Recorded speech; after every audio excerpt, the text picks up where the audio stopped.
66 साली 19 जून 1966 साली शिवसेनेची सुरुवात झाली. शिवसेना प्रमुखांचा भाषणाचा झंझावात सगळीकडे चालू होता. आम्ही तेव्हा दादरला होतो, राहायचो. आणि एक दिवस दरवाजाची घंटा बेल वाजली.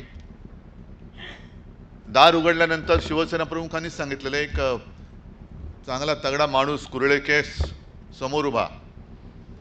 त्याला हां कोण आपण? मी दत्ता साळवी. तर काय काम आहे? मी तुमचं कालचं मला असं वाटतं अमरहिंद व्याख्यानमालेतलं भाषण ऐकलं आणि नोकरीचा राजीनामा देऊन तुमच्याबरोबर काम करायला आलेलो आहे.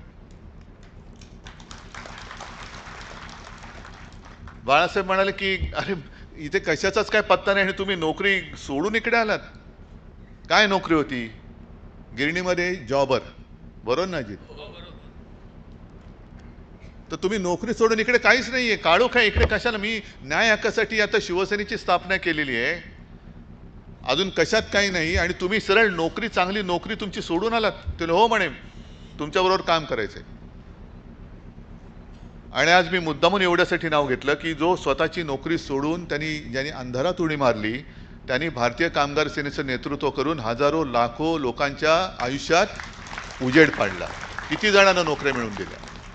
याला म्हणतात धाडस, याला म्हणतात हिम्मत, याला म्हणतात जिद्द.